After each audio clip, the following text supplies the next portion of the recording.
Hello everyone, you're welcome to solve this nice square root math problem, which is the square root of x plus 7 plus square root of x minus 5. This is equal to 6. So what is the value of x? Now let's provide a solution from here.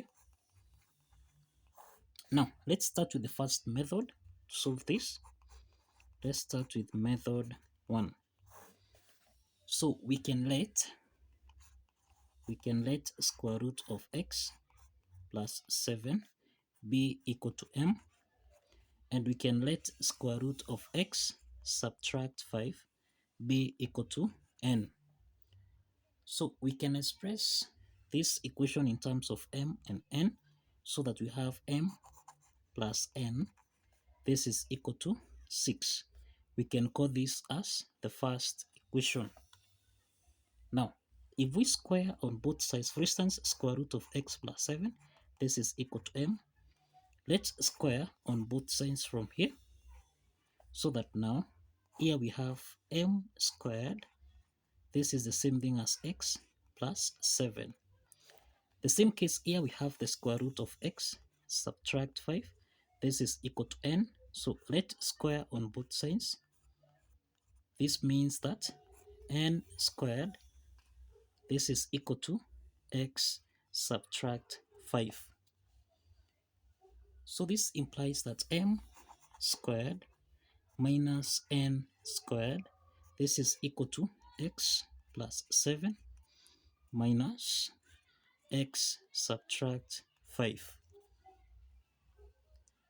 So this implies that m squared minus n squared, this is equal to x plus 7 minus x minus times minus 5, this is plus 5. So this implies that m squared minus n squared, this is equal to x minus x. This simplifies, then 7 plus 5, this is equal to 12. So this is the difference of two perfect squares expressed as m plus n multiplied by m subtract n. This is equal to 12. From equation 1, which is m plus n, this is equal to 6. Let's substitute 6 here, so that we have 6 multiplied by m minus n. This is equal to 12. So let's divide on both sides by 6. And this implies that m minus n, this is equal to 12 divided by 6, and this is equal to 2.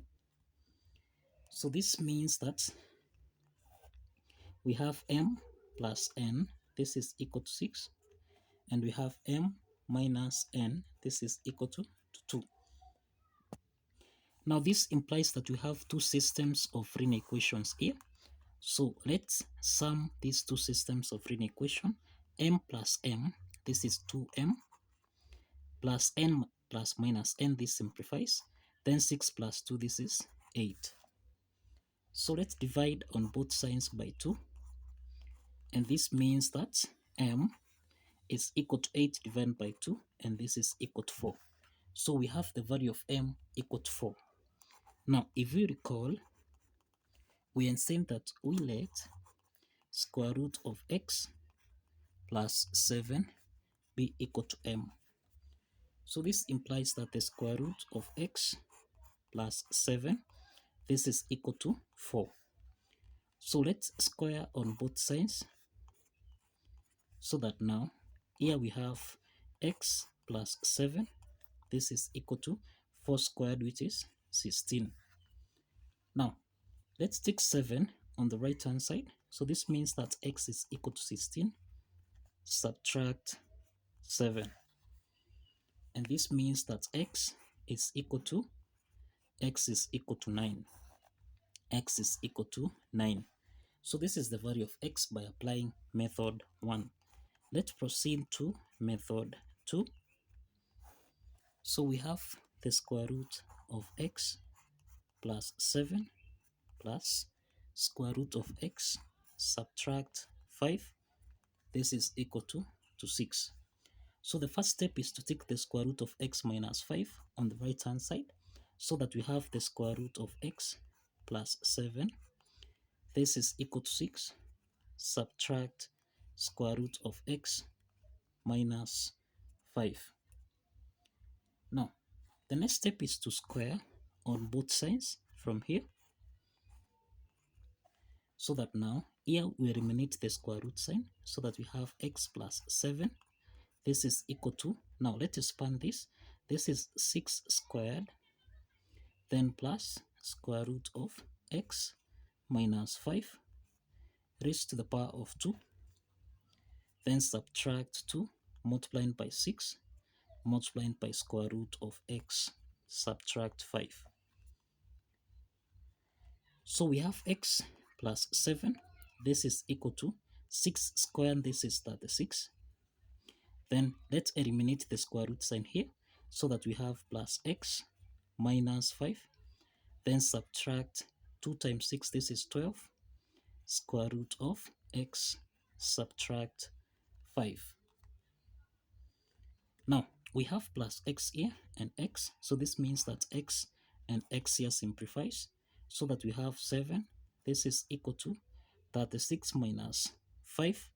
This is equal to 31 minus 12 square root of x minus 5. Now the next step, let's take negative 12 square root of x minus 5 on the left hand side, and let's take 7 on the right hand side. So we have 12 square root of x, subtract 5. This is equal to 31 minus 7. So we have 12 square root of x, subtract 5. This is equal to 31 minus 7, and this is equal to 24. So let's divide on both sides by 12, so that now we have square root of x, subtract 5. This is equal to 24 divided by 12. This is equal to 2. So this is equal to 2. Now, the next step is to square on both sides from here,